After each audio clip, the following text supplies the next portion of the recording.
You know what? Even if you were doing.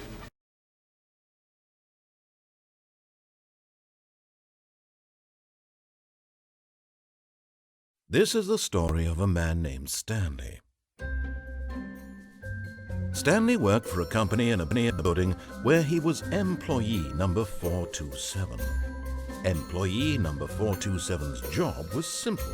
He sat at his desk in room 427 and he pushed buttons on a keyboard. Orders came to him through a monitor on his desk, telling him what buttons to push, how long to push them, and in what order. This is what employee 427 did every day of every month of every year. And although others might have considered it soul-rending, Stanley relished every moment that the orders came in, as though he had been made exactly for this job.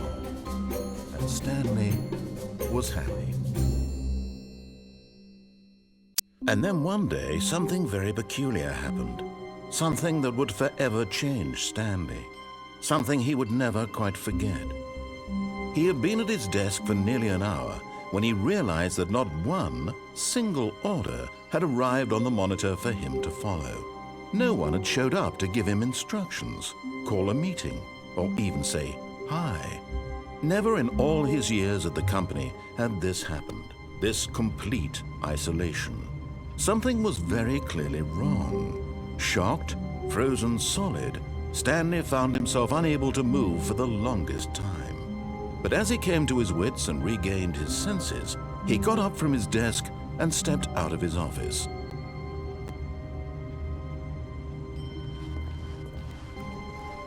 All of his co-workers were gone. What could it mean? Stanley decided to go to the meeting room. Perhaps he had simply missed a memo.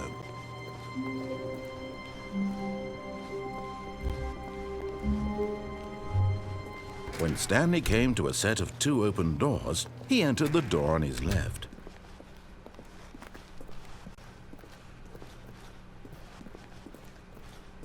Yet there was not a single person here either. Feeling a wave of disbelief, Stanley decided to go up to his boss's office, hoping he might find an answer there.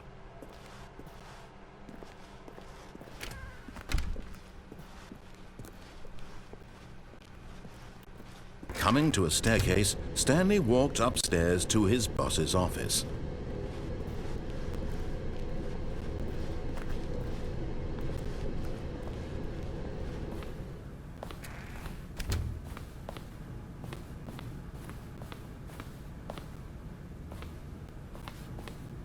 Stepping into his manager's office, Stanley was once again stunned to discover not an indication of any human life.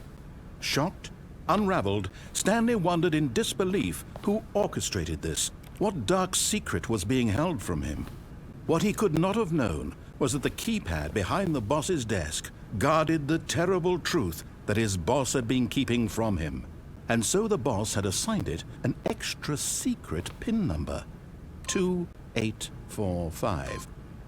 But of course, Stanley, yet incredibly, by simply pushing random buttons on the keypad, Stanley happened to input the correct code by sheer luck. Amazing. He stepped into the newly opened passageway.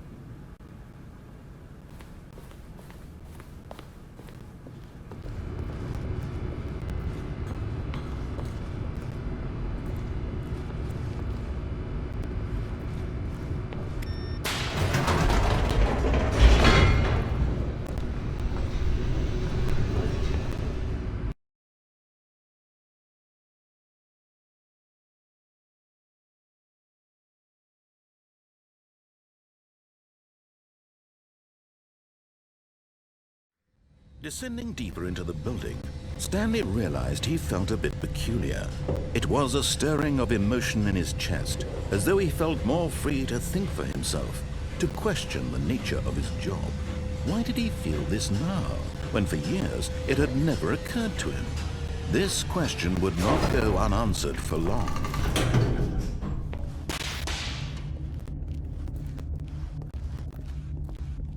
Stanley walked straight ahead through the large door that read Mind Control Facility.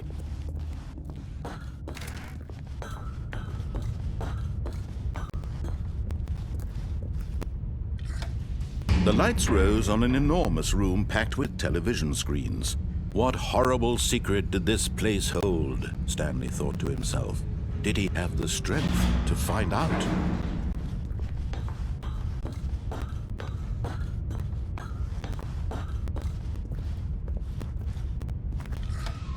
Now the monitors jumped to life, their true nature revealed.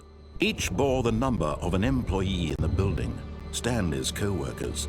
The lives of so many individuals reduced to images on a screen, and Stanley, one of them, eternally monitored in this place where freedom meant nothing.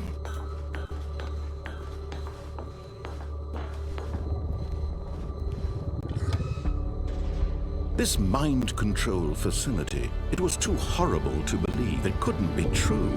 Had Stanley really been under someone's control all this time? Was this the only reason he was happy with his boring job? That his emotions had been manipulated to accept it blindly?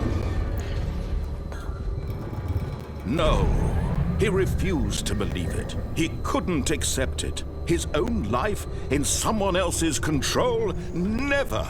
It was unthinkable, wasn't it? Was it even possible? Had he truly spent his entire life utterly blind to the world? But here was the proof, the heart of the operation. Controls labeled with emotions, happy or sad or content, walking, eating, working, all of it monitored and commanded from this very place. And as the cold reality of his past began to sink in, Stanley decided that this machinery would never again exert its terrible power over another human life, for he would dismantle the controls once and for all.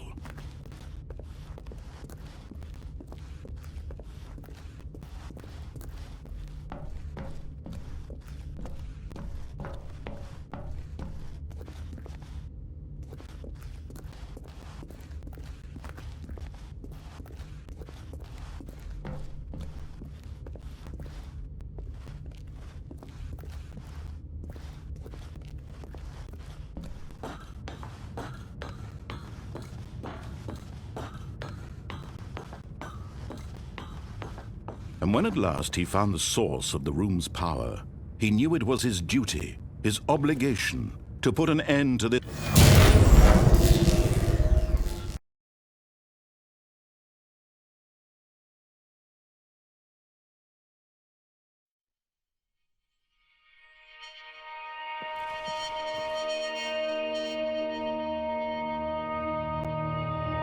Blackness and a rising chill of uncertainty.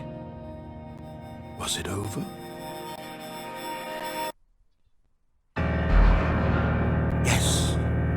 He had won. He had defeated the machine, unshackled himself from someone else's command. Freedom was mere moments away. And yet, even as the immense door slowly opened, Stanley reflected on how many puzzles still lay unsolved. Where had his co-workers gone? How had he been freed from the machine's grasp? What other mysteries did this strange building hold? But as sunlight streamed into the chamber, he realized none of this mattered to him, for it was not knowledge or even power that he had been seeking, but happiness. Perhaps his goal had not been to understand, but to let go. No longer would anyone tell him where to go, what to do, or how to feel. Whatever life he lives, it will be his. And that was all he needed to know. It was perhaps the only thing worth knowing. Stanley stepped through the open door.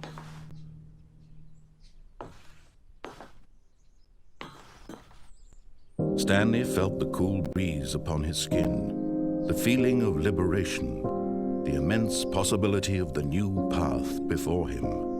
This was exactly the way, right now, that things were meant to happen. And Stanley was happy.